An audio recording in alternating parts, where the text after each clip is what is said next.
Hi, everybody, and welcome to our webinar today, where we are lucky enough to explore the transformative journey in contact centre operations at Resimac, a leading non-bank lender in Australia and New Zealand. Our session today is brought to you by our gold sponsors, Calabrio, and today we are lucky enough to be joined by some of the key players in this transformation. And we're going to have the chance to hear some of their insights. We'll have the chance to ask questions and really learn more about how they've implemented some key operating practices with the help of some underpinning technology, which has made a really big difference in what and how they are delivering for their customers. In the spirit of reconciliation, Auscontact acknowledges the traditional custodians of country throughout Australia and their connections to land, sea and community. We pay our respects to their elders past and present and extend that respect to all Aboriginal and Torres Strait Islander peoples here today. Today's webinar will run for approximately 60 minutes, and during that time, with the help of our presenters, we hope the session really provides you with some interesting insights into some of the things that Resimac have done that could easily translate within your organisation to support more effective customer interactions. To round off the session, we'll have Q&A. And you'll have the opportunity to ask any of those burning questions of any of our panel today. So I'm Fran Southwood. I am the CEO of Auscontact, and I will be your moderator for today. I'm just going to run through just some general housekeeping with you. Remember to interact with us, and that maximises the benefit that you'll actually take away from the session.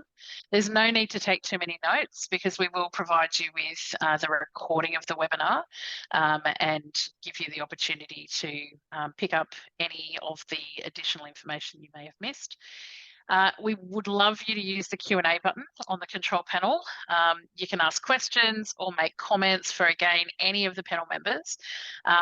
We'd encourage you to write those down as you think of them. If you're anything like me, I think of a great question. If I don't write it down, I will forget it.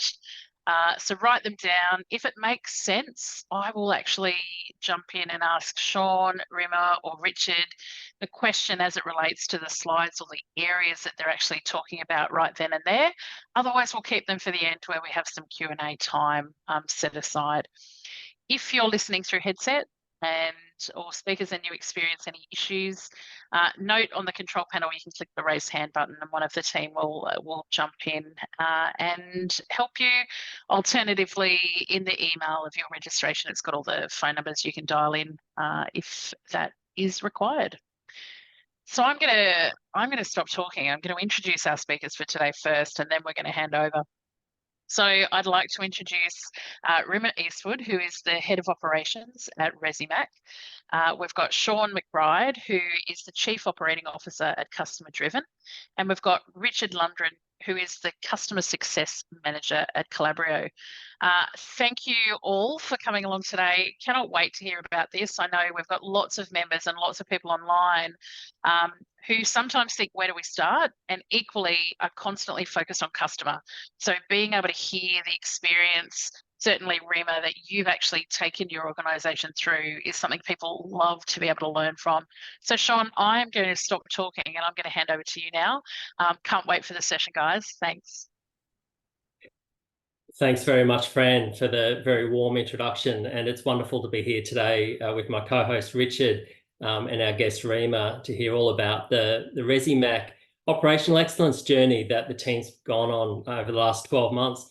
And like all good webinars, it probably a great way to start would be, let's hear from Rima and just a bit of an overview on how we came across meeting each other 12 months ago and where we started. Yeah, thanks, Sean. So yeah, 12 months ago seems like a long time ago now, but at the time, I guess we recognized we needed to change some things in our operation. So at the time, we'd introduced a new servicing platform. And as you can expect with any new platform, we experienced some challenges. The way that we ran the operation was the way that it had always been done. So essentially what we wanted was some fresh eyes to look over it. And that's how we met Customer Driven at the time. And the rest is history, as they say. But look, before we kind of get into some of the methods and sort of some of the lessons and experience you had, Rima, would you like to just share a little bit about Resimac and your role and the team? Yeah, so Resimac is a solutions-based non-bank lender. So what we do is we provide mortgages and asset finance lending. I work in the mortgage space, so we predominantly offer residential mortgages. Most of the products are either your usual mum and dad style home loans, but we also have specialist solutions. So for those customers who fall outside of the box, such as your self-employed customers, customers who might be credit impaired and don't necessarily fit the criteria of the big four banks. In regards to our staffing, we probably have about 300 in total across the business, and that's in Australia, New Zealand, and in Manila in the Philippines. Operations, though, as a whole, probably has about 100 staff members. Okay, and are they all onshore, or are they a split sort of Manila onshore? Yeah, no, so we have both onshore in Sydney and some staff in Perth, and we also have the offshore team in Manila as well. Okay, and sort of for many of us that would have a mortgage, we'd have a basic understanding of loan servicing, but just what are 3 or 4 of the key activities that the team delivers for customers? Yeah, so once a loan has gone through the origination process, it then becomes the responsibility of operations to service the customer, and that will last throughout the life cycle of their loan. So all the way from settlement of the loan and throughout, and then all the way through to discharges. So there's a number of different things in servicing. They might make variations throughout their loan contract, etc. So we're responsible for servicing all of that. Okay, so that provides, I think, really good context for your business and the team, Rima. Let's cast our eyes back to 12 months ago and what the landscape looked like back then, and the position that the team was in when we first started the journey. Yeah, so 12 months ago, we knew we needed to make a change, and we wanted to make a change. At the time, our service levels weren't aligning with our customer experience strategy. So what we weren't doing, we weren't leveraging the data that we had actually available to help us run the operation. And we had always sort of run in siloed teams. We weren't really utilizing our telephony system to the best of its ability. So what we wanted to do was, have a good look at changing all of that. There was also external factors involved in that as well. So anyone who has a home loan would understand the market conditions over the last 12 months with rising interest rates and so on. That has really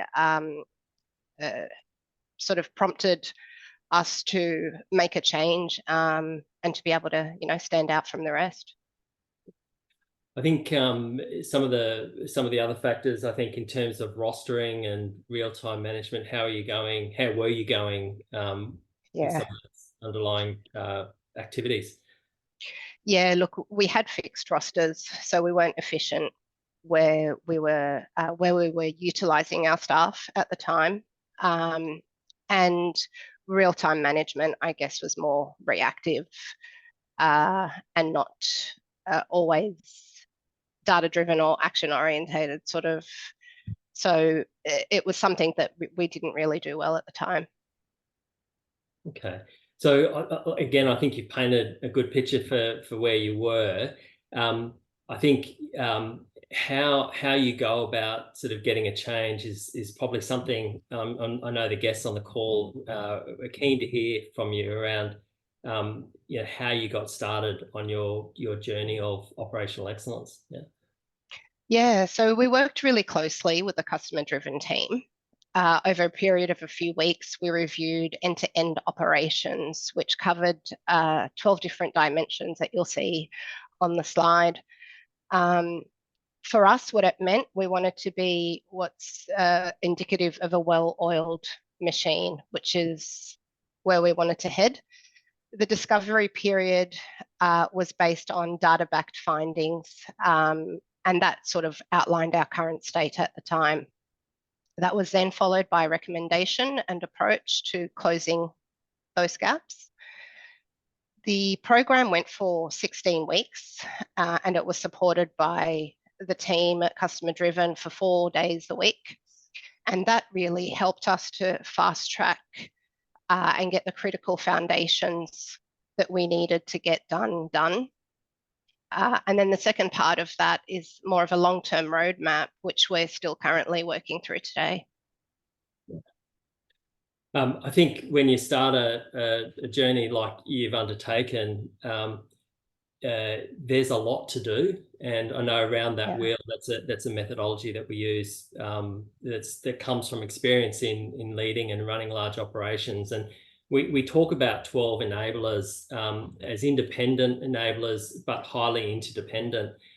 And today I know we're going to focus on 4 of those, being which we're about to get into, sort of the daily operational routines that you ran, workforce management and the use of the platform, investing in people and training, and then the operating model. So we're gonna sort of focus on 4 of those dimensions through this webinar today. One of the challenges that I quite often see is people not knowing what to start with and what to go first with. And so I know you and the team were very clear around your strategy of creating a well-oiled operation, and that drove some of that decision making around what first and what to get going with. So do you just want to, for the guests on the call, share how you got started? Yeah, so when we started it was actually quite simple. It didn't require any sort of technology changes, and it was, for something so simple, it was a game changer for us. So we started simply by having daily huddles with the leadership team, something that we hadn't previously done. The huddles were based on data-driven outcomes, and we started to become more action-orientated. So our conversations were based on what the data was telling us. So what we did was we reviewed the prior day results, and we looked for opportunities and learnings that we could course correct in real time if we needed to. We also planned for today's workload. So from whatever learnings we had from yesterday's data, and what that helped us do is it helped us ensure that the decisions that we made today weren't really going to have any upstream impacts for us. Yeah, so that's how we kicked off the program.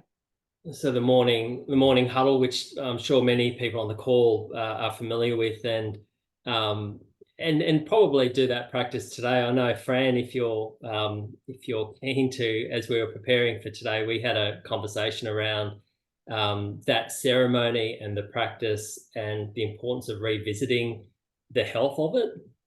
I don't know whether... And I think you're right, Sean. I think sometimes, and particularly in contact centres, we all often do the same things. It's just about how effectively we're doing them.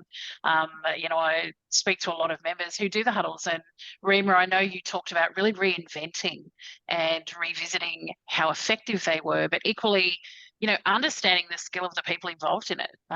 So I'd love to know if you actually had to invest much in the leadership group to actually better direct and steer some of those huddles. Because again, we can all stand around having a great chat every morning. I think, Sean, we joked and said we'd love to do that. But, as far as being able to steer and guide you, particularly you talked about data and really being in a position to use it, did you have to invest much in really almost reframing or resetting how those huddles played out?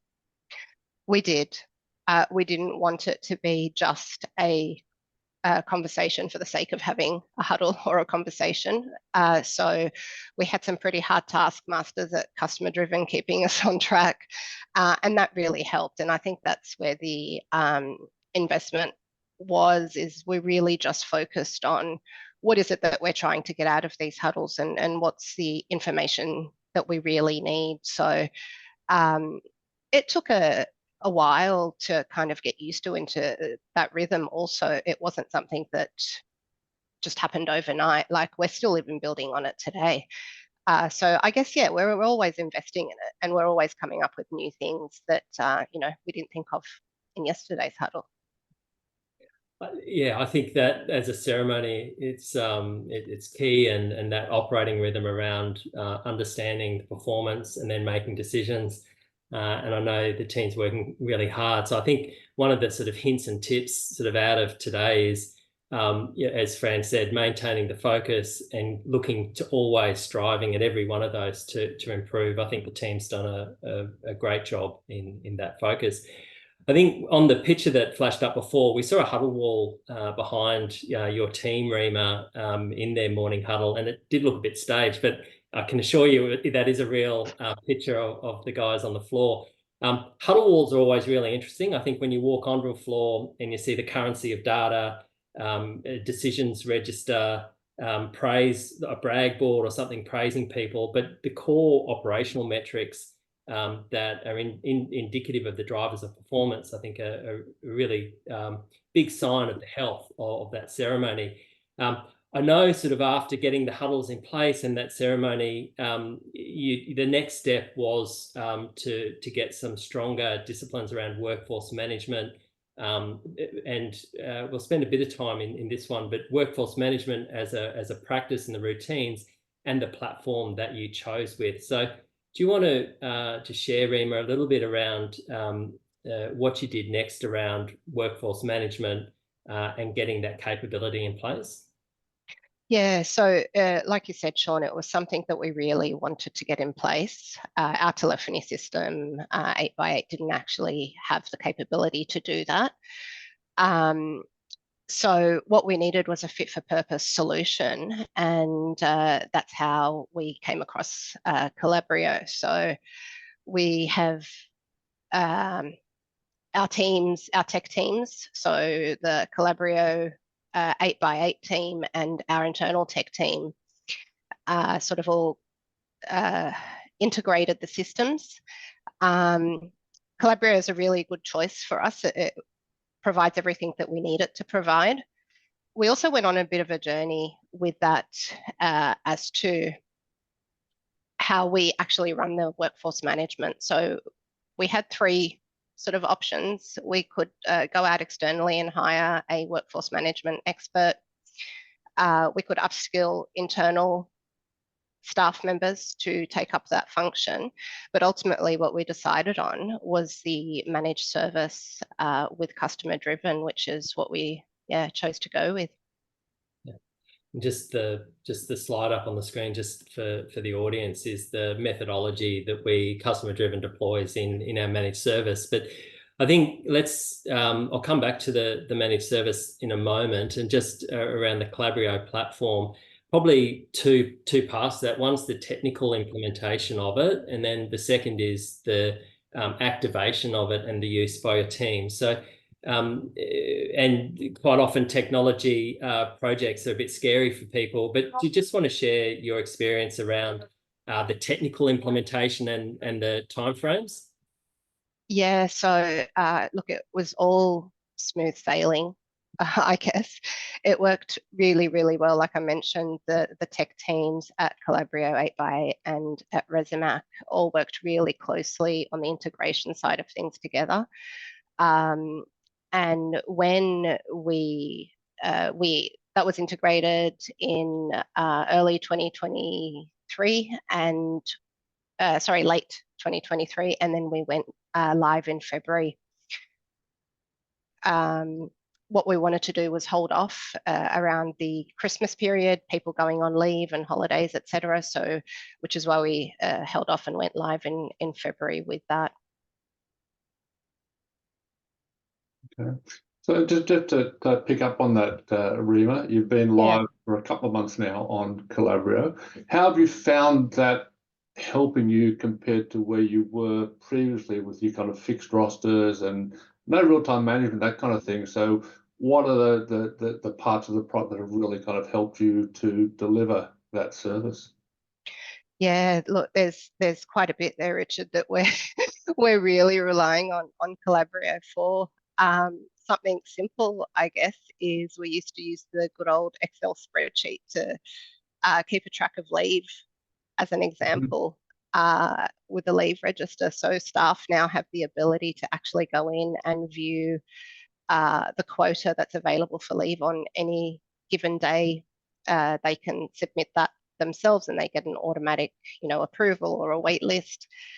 Our trainers have loved Calabrio. It gives them great visibility to be able to schedule trainings at the right time so that we're not actually affecting our operation and we're able to still service our customers. In our space, we also tend to get things that will, come out of the blue. So things that need to be actioned urgently, and the real-time management aspect of that, of being able to juggle things around, helps us understand how we can do that with having minimal impact on the operation also. So safe to say we are absolutely loving Calabrio at the moment. Well, it's early days yet, and I think you've probably got a lot more in there to discover, such as self-scheduling and all those kind of cool features as well that, again, will help you moving forward to add some, I guess, automation into your processes to make it even more efficient for you as well. Yeah, definitely. Look, I think we've probably only just have been focusing on the basics for now, just to have the operation running and also allow the staff to get used to it. But yeah, looking forward to everything else that we haven't discovered as yet. Yeah, and as Sean said before, I mean, again, workforce management practice, a solid WFM practice is a really, you can have all the technology in the world, but if you don't have the practice behind it, you're kind of behind the 8 ball there substantially. So I think working with the team at Customer Driven to have kind of helped you to implement that solid practice into the business, I think is a really good move forward as well. Yeah, it certainly is. I mean, we've worked with the team closely on most things, but especially the workforce management. They've been able to guide us through, and we have a bit of a running joke in the team at the moment. If it's not in Calabrio, it's not happening. So, yeah, those sorts of things have been great. It's a good mantra to have, Rima. Yeah, exactly. Yeah. And ties in well that mantra of a well-oiled machine. So just probably to summarize the conversation so far, we've gone through sort of where you got started and sort of the position that you're in sort of 12 months ago. We've talked about how you got started and sort of taking those first steps, which, that daily sort of operational, the disciplines and the routines around the huddle and data-driven decisionings and understanding the plan for the day and then making real-time sort of adjustments. And we've talked about then the importance of workforce management underpinned by sort of a really strong cloud tool in Calabrio and providing the platform for a great business and a well-oiled operation. I think what I'd be interested to hear from you, Rima, and I'm sure all the guests on the webinar would be as well, is sort of what were some of the indications of change and that you started to see? So what actually changed in the operation? We're all after quick wins, and so just really interested in the impact that you saw quite quickly in the business. Yeah, so after starting the huddles, we saw a pretty quick change and a positive one, a shift in our service levels. So over about a period of 2 weeks, we went from not always meeting service levels to actually starting to achieve targets consistently. The other things that we noticed, which is really important, we started to see a reduction in failure demand as well. So our customers were able to get through to us at the time that they needed to get through to us, and they had the right people there to with the right skill set to be able to assist them. And that in turn then also gave an uplift to customer satisfaction scores as well. So the huddles, as well as other changes, and also the injection of Calabrio and workforce management, as I mentioned, we kind of had the right resources at the right time, and it's had a significant impact also, not just on for our customers, but also on our people as well. Yeah, I'm sure I'm going to probably go. We didn't speak about this, Rima, in preparing for today, but I'll go off script just a little bit. I know we've spoken a little bit about the quality of those huddle conversations. So I think what I observed was that the quality of the conversation using data to drive decision making that you could implement during the day is what got, I think, that improvement in service levels. We absolutely saw it in accessibility metrics like abandonment rate, and where we saw repeat callers, etc. So we saw that benefit come through very strongly.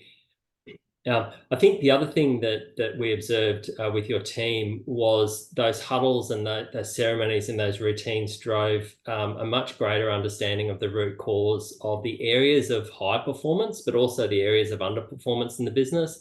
And sort of as an observer, what I'd say is the conversation remains to this day very focused on the operation, but he's also starting to flag and pull out some of those more strategic changes that you need to make. And I'm conscious that one of those was around investing in your people, and the desire to sort of uplift capability to where you were taking the business. Do you just want to share some of your experiences and some of the things that you did around lifting capability of people? Yeah, so we wanted to really to be able to uplift the existing capability that we had. As I mentioned earlier, we had siloed teams who were specialized in certain things. So we knew we needed to invest in our people, and we wanted to provide them with training. So again, Customer Driven had a number of training packages that were tailored to suit our business and what it was that we wanted to do with our people.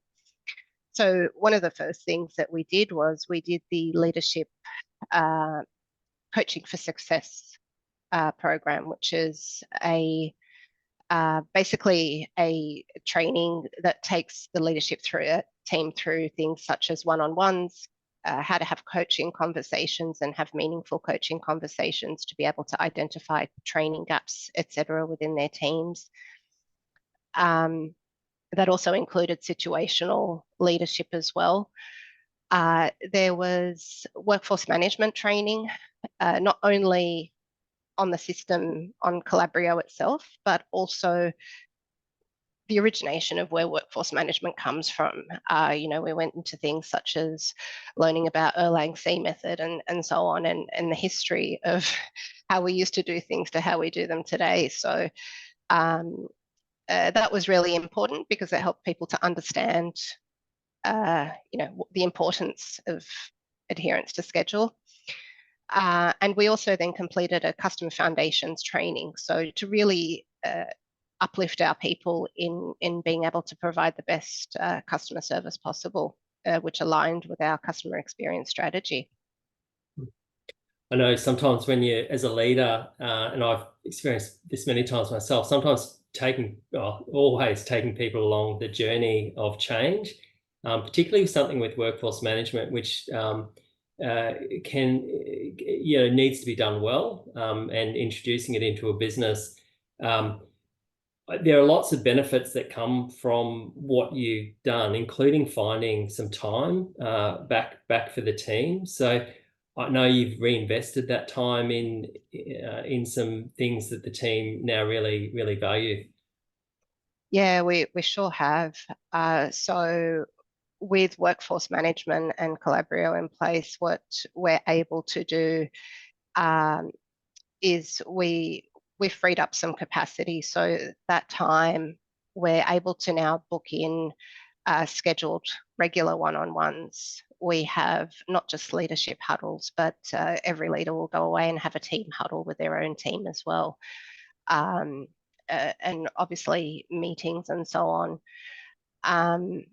But the other thing that we're also doing is we're doing a complete cross-skilling program, which is still ongoing, because there is quite a bit to cross-skill our agents And essentially what it is, it's end-to-end management of loan servicing. And the reason we want to do that is to be able to achieve our first call resolution goals. I think, which is a nice segue, Rima, into our fourth enabler that I know you and the team focused on around your operating model. And so just by way of kind of introducing the operating model experience that you've had, I know that you mentioned earlier on that loan servicing traditionally has been seen as, and is still to this day, a very technical, seen as a technical activity around loan variations and settlements, etc., and discharges. And I know that you've gone through a journey of adjusting that operating model from those specialist functions to cross-skilling, like you just mentioned, to get some benefit out of some more benefit out of the team. So do you just want to share a little bit about that cross-skilling program and what you drove and the benefits that you're seeing? Rima? Yes. Sorry, Sean. Okay. Yeah, so look, as part of the 16-week program, one of the first things we did was we had a really hard look at our strategy and our customer experience principles and so on, which meant for us that we had to consider how we were operating. I am sure that people on this call are not everyone has been in experiences and situations with unhappy customers. So what we needed was a differentiator. We wanted to be a differentiator in the market, and we based that on our customer experience. So at the time, the way that we managed our workload, so again, the silo teams, we had multiple unnecessary handoffs. The resource allocation, it didn't really allow us to scale or manage seasonality as we can today. So what we did was we started to make some changes. So simple things also, like Manila traditionally were admin-based roles, but we were able to increase our skill set there so that the employees can now actually take phone calls and service our customers over the phone as well. When you say, Rima, when you say they're admin-based, what kind of activities were they doing, the Manila team? Yeah, so back office activities. They weren't actually necessarily liaising directly with customers all the time. It was more to support the onshore operation with the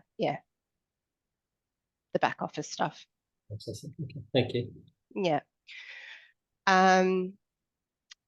Yeah, so each part of the value chain of loan servicing, so you mentioned before, Sean, settlements, discharges, the customer care team, they were all SMEs in their own specialized roles.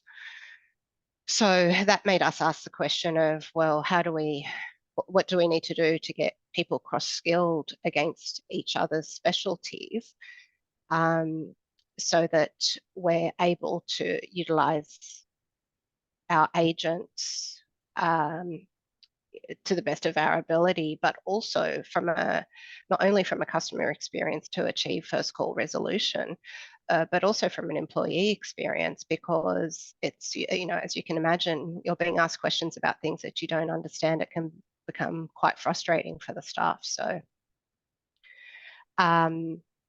so the other part of it also was we needed to make sure that by cross-skilling people, we're able to move staff at need based on demand that's coming in, and Calabrio now is able to tell us that with the forecasts and so on.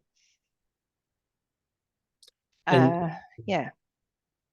Undertaking a cross-skilling project like that is a big undertaking, and it's certainly, I mean, you've touched on many of the benefits there, including the ability to pool resources, which from an efficiency perspective is key. I remember talking a lot about that with you and the team as we were going through. But also, I think from a employee engagement perspective, you've touched on, the satisfaction that comes from, being able to address customer queries and being up to speed on being able to help. Yeah, no, look, it's made a significant impact, not only in customer satisfaction, but also, for the employees themselves. So it's been really, really good. We've been able to do things like, even just reduction of unnecessary handoffs and so on. So everyone has seen a benefit. Okay, so we're just probably coming close to the end of the formal webinar. So I'm not sure whether, I can't see whether the questions are coming through, but I just sort of in the last few minutes of the conversation, Rima, I think you've taken us on a journey that has changed many aspects of your business, and today we focused on the operating rhythm and routine, the daily huddle. We've spoken about workforce management and the platform, the Calabrio platform that you put in and the impact that that's having on your business. We've spoken a bit about training and lifting capability, and really importantly, the operating model and some adjustments that you've made in the operating model to get benefits for all of your stakeholders. I think just to sort of round it off, I think when you go through a change program like you have done, and you've done much more than what we've spoken about today. So just for everyone on the call, it has been a massive effort by the team, and it's been phenomenal, the results that underpin it. From a people perspective, again, I'm just really keen to hear from you about the impact that the leadership that you've put in place and the changes you've made. How is your team feeling about it versus where they were 12 months ago about working at Resimac? Yeah, look, I mean, we've always had a great team. I think the difference from 12 months ago to today is we sort of just needed the guidance on how to move forward to make it in, even better team, which we have done. The team now, like we know our stuff. We work on and in our operation. We look at things with purpose, and we actually have clarity on where we're headed. And I think one of the biggest things is the team members, the leadership team, as well as the agents themselves. Everyone has more of a performance mindset. So we've come a long way, I guess, since 12 months ago. As you mentioned, there was a lot more involved than what we actually have spoken about today. But yeah, we're pretty pumped to keep going and keep improving and making changes for that are part of our future roadmap. I mean, well done, and it's been wonderful working with you and the team through this experience, and we continue to work with you. I think probably one of the key and the last question that I've got is sort of what's next for Resi operations, and you've done a lot, but there's also, I know you've got a massive agenda sort of going forward into the future. So up on the screen, we've got sort of the scorecard. But I'm interested in that, but also sort of what have you got planned next for Resimac operations? Yeah, look, so I think, Sean, we're kind of, we'll continue to focus on the basics, but being brilliant at those basics. So we also are will continually work on our long-term roadmap. So there's a bit involved in that. But what that work will do, it will complement our technology roadmap, which also links into our customer experience strategy. We want to be able to provide a channel of choice and automate low-value activity also. So increasing our self-service capability. So as an example, we have always had, a online platform where our customers can go and view details of their loan, but we've just recently launched a mobile app. So giving people, the ease of just being able to go into an app and have it at your fingertips. So they're the sorts of things that we have on the roadmap. There's a lot there. I know I mentioned earlier with the training and so on that we're able to schedule now through Calabrio. In the mobile app, as an example, we were able to schedule all of that training to our staff so that they can assist customers, and we did all of that without impacting our service levels. So yeah, there's some of the things that we have on the roadmap still to go.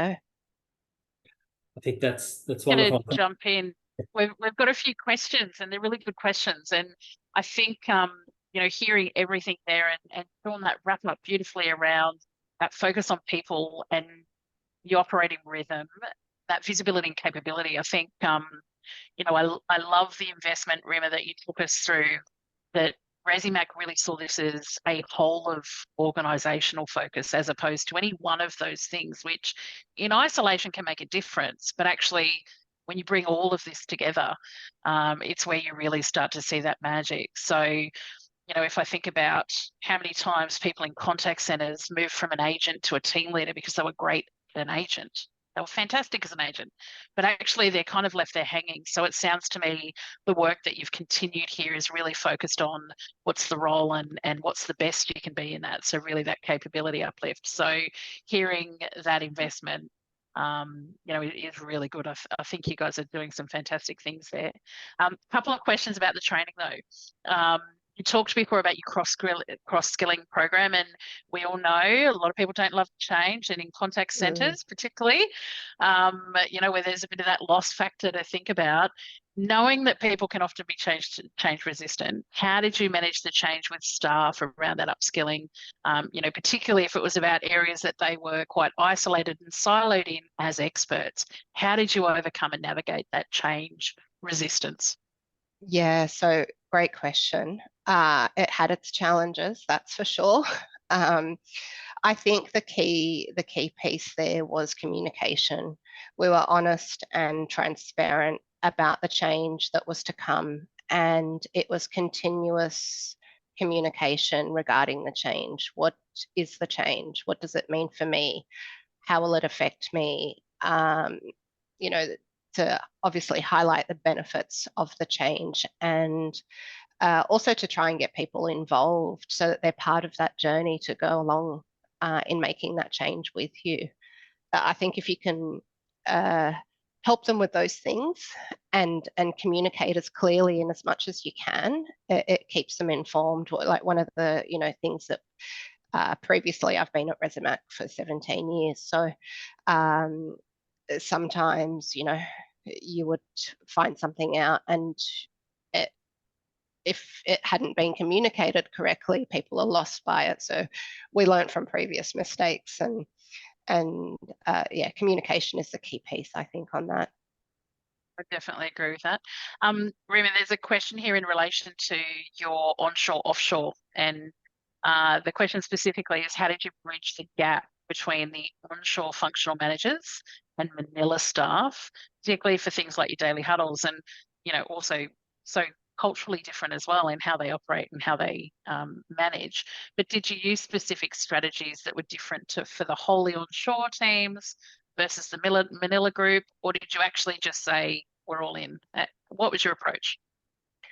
Yeah, what we are trying to drive is our offshore team. They're not, yes, okay, they're sitting in a different country in a different office, but essentially they're an extension of the operation that we have in our Sydney head office. So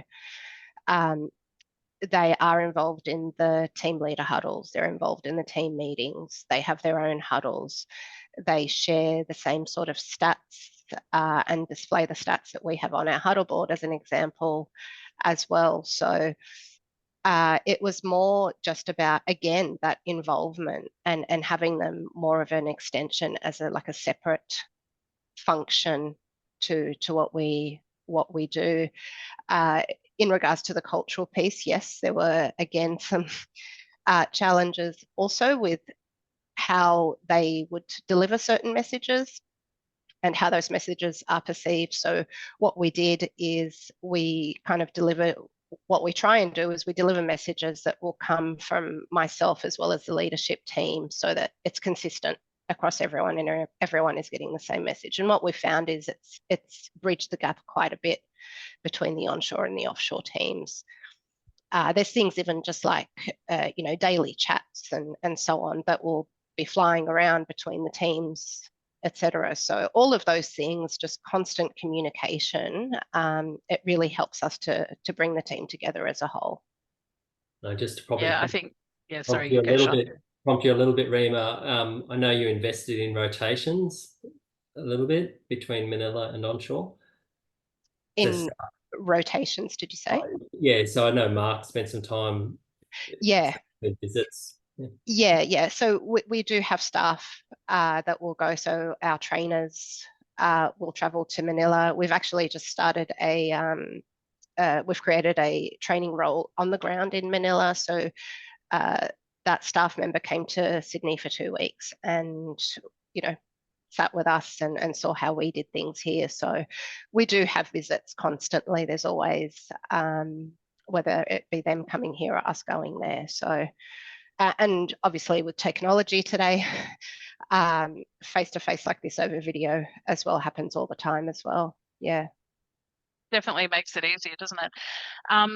Another question here from Jonathan, and I think you've kind of gone into it a lot with your communication, but were there any additional challenges encountered when you actually brought in those changes? So obviously, and specifically, I think Jonathan's referencing the upskilling there, and whether there are any, did you have to actually think differently about performance, or were there some behaviours that you really needed to stamp out quickly, or did you actually find that your communication underpinned, a solution that people really bought into? I guess we'd love to hear about that. Yeah, look, I mean, a change, as you kind of mentioned earlier, Fran, not many people like it, and it scares some people.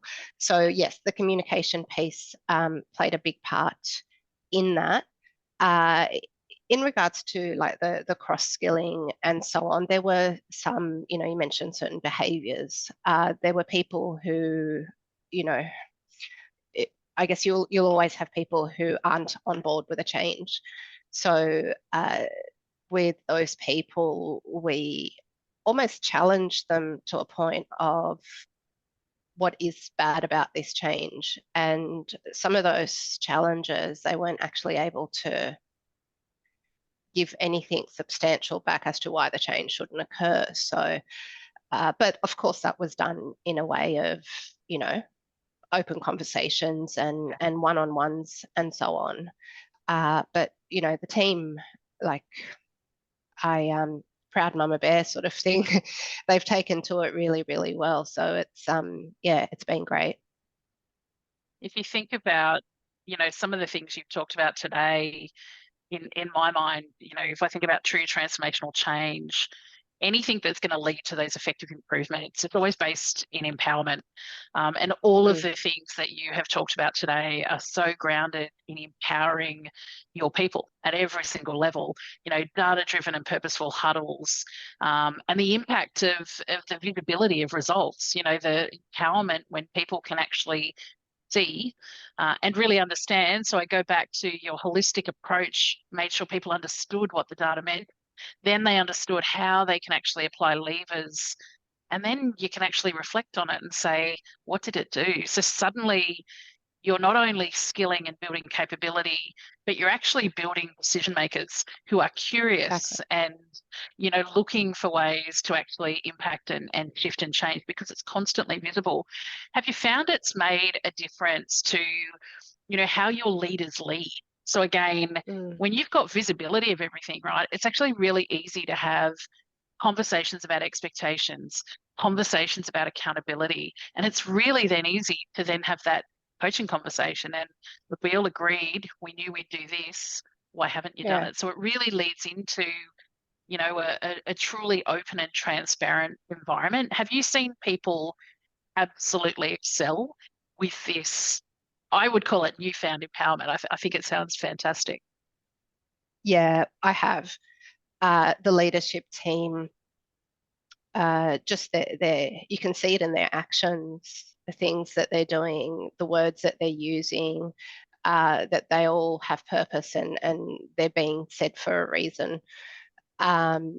They're, you know, like in anything, I guess, some have kind of taken to it a lot quicker than others, but the whole team is, you know, we're working towards goals together. So when we think about KPIs as an example, they're up on the board for everyone to see, and you even have different people from the organization walk by and kind of, you know, take a squiz at the board and start to ask questions. So yeah, it's creating it is creating true leadership within the team. And I've often seen some of the team leaders, you know, speaking to senior management of, oh, this is what that, you know, abbreviation means, and this is why we have that, and so on. So yeah, it's created a lot of interest and conversation, let's say, within the organization also. That's fantastic. We've got another question here in relation to the training and the WFM platform. So whether you or Richard want to jump in with this one, but specifically the training completion and the results, can that be tracked through WFM and results reported on? I guess that might be something you're using now, or it might be a next step. But yeah, can you tell us a little bit about how you're sort of connecting those? And then on a similar vein, Helen's asked about some of the integration. What were the platforms that Calabrio takes data from? So Richard, that's going to be firmly for you.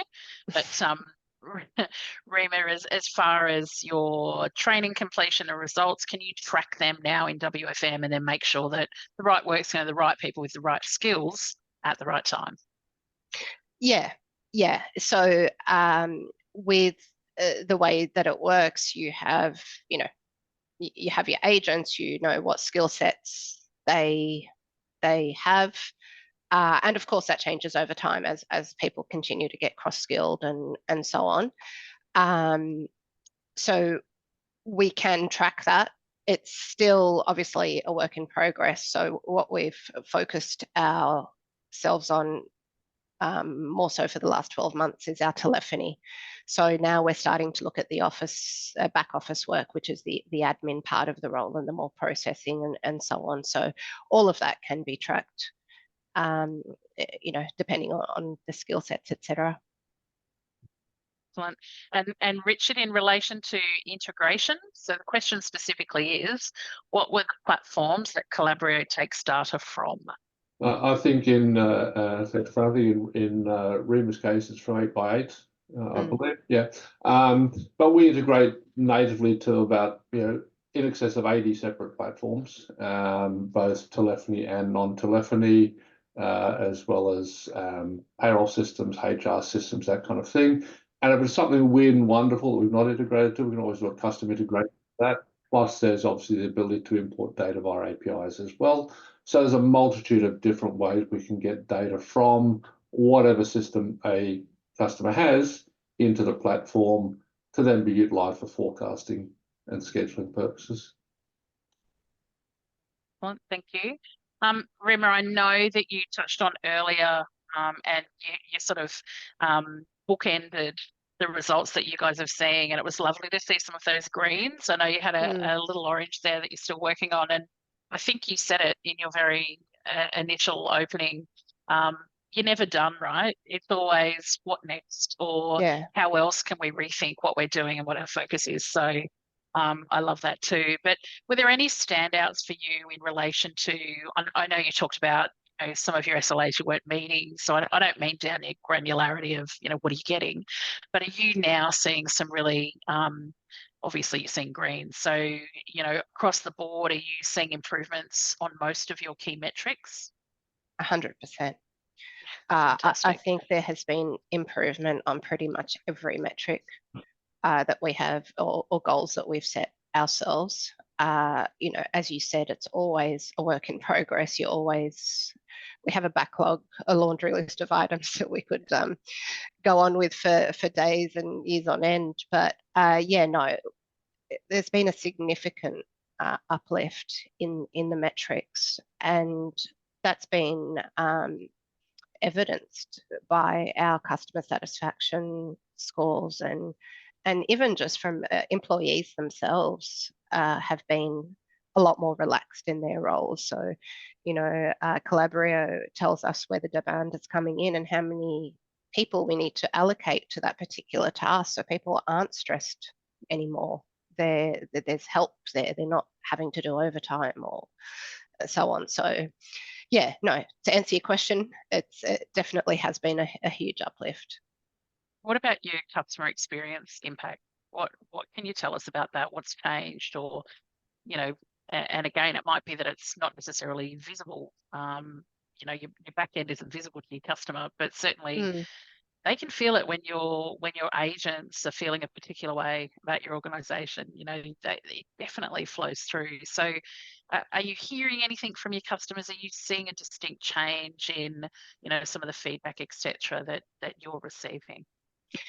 Yeah, again, we have, from our post-call surveys, customers have the option to leave a comment if they wish, a verbal comment.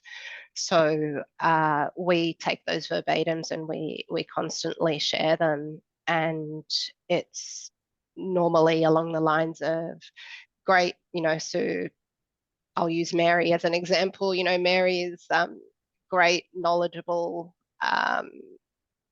wonderful service, etc. So we get a lot of those verbatims.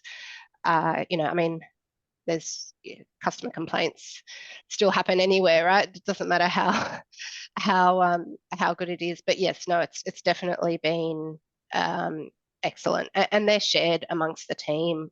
We highlight that to the team members also, so that they understand that what they're doing is making an impact on our customers, and it's also appreciated by the customer. So that's made a great deal of difference. Awesome. Were there any unintended results, and I don't mean unintended, unexpected maybe is a better word? Are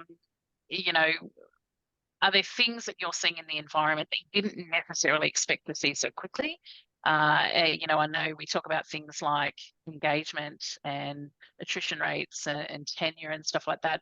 Are you seeing a difference in some of that cultural, behavioural engagement type thing now that there is much more, I guess, visibility and structure and understanding of what it is your people are actually invested in and driving towards? Yeah, look, we've had some natural attrition. I guess from a people perspective, it's been the behaviours, I think, in my opinion anyway, it's for the better.